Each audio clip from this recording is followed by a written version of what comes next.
بسم الله الرحمن الرحيم إذا وقعت الواقعة ليس لوقعتها كاذبة خافضة رافعة إذا رجت الأرض رجا وبست الجبال بسا فكانت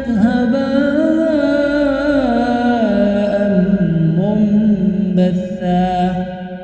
وكنتم أزواجا ثلاثة فأصحاب الميمنة ما أصحاب الميمنة وأصحاب المشأمة ما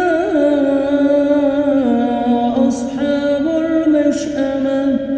والسابقون السابقون أولئك المقربون في جنات النعيم ثلة من الأولين وقليل من الآخرين على سرر موضونة متكئين عليها متقابلين يطوف عليهم ولدان مخلدون بأكواب وأباريق وكأس من معين لا يصدعون عنها ولا ينزفون وفاكهة مما يتخيرون ولحم طير مما يشتهون وحور عين كأمثال اللؤلؤ المكنون جزاء بما كانوا يعملون لا يسمعون فيها لغوا ولا تأثيما إلا قيلا سلاما سلاما وأصحاب اليمين ما أصحاب اليمين في سدر مخضود وطلح منضود وظل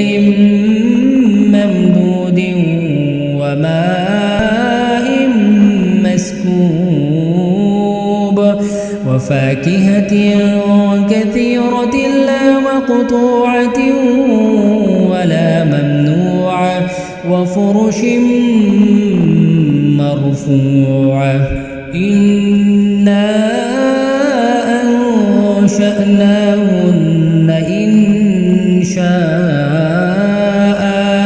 فجعلناهن أبكارا عربا أترابا لأصحاب اليمين ثلة من الأولين وثلة من الآخرين وأصحاب الشمال ما أصحاب الشمال في سموم وحميم وظل من يحموم لا بارد ولا كريم إنهم كانوا قبل ذلك مترفين وكانوا يصرون على الحنث العظيم وكانوا يقولون أئذا متنا وكنا ترابا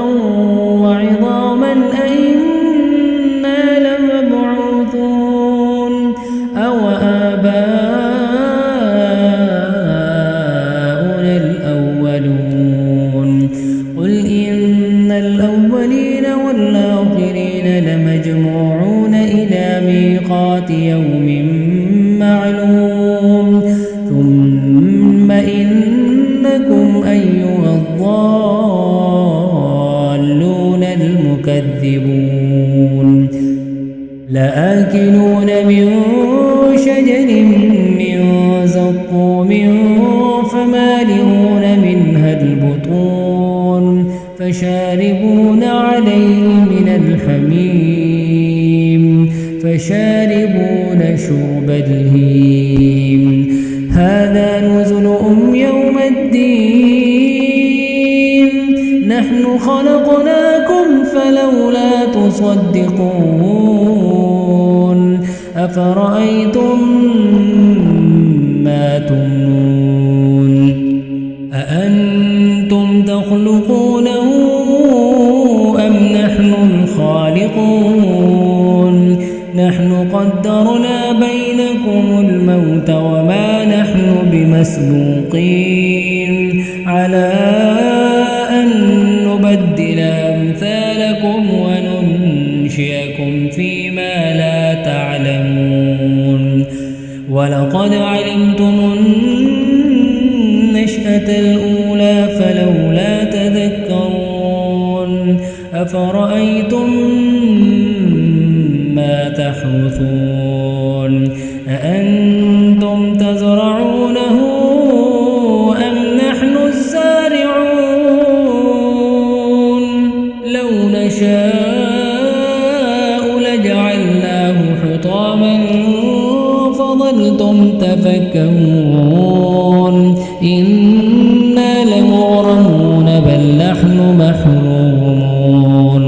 أفرأيتم الماء الذي تشربون أأنتم أنزلتموه من المزن أم نحن المنزلون لو نشاء جعلناه أجاجا فلولا تشكرون أفرأيتم النار التي تورون أأنتم أنشأتم شجرتها أم نحن المنشئون نحن جعلناها تذكرة ومتاعا للمقوين فسبح باسم ربك العظيم فلا أقسم بمواقع النجوم وإنه لقسم لو تعلمون عظيم إنه لقرآن كريم في كتاب مكنون لا يمسه إلا المطهرون تنزيل من رب العالمين أفبهذا الحديث أنتم مدهنون وتجعلون رزقكم أنكم تكذبون فلولا إذا بلغت الحلقوم وأنتم حينئذ تنظرون ونحن أقرب إليه منكم ولكن لا تبصرون فلولا إن كنتم غير مدينين ترجعونها إن كنتم صادقين فأما إن كان من المقربين فروح وريحان وجنة نعيم وأما إن كان من أصحاب اليمين فسلام لك من أصحاب اليمين وأما إن كان من المكذبين الضالين فنزل من حميم وتصلية جحيم إن هذا لهو حق اليقين فسبح باسم ربك العظيم.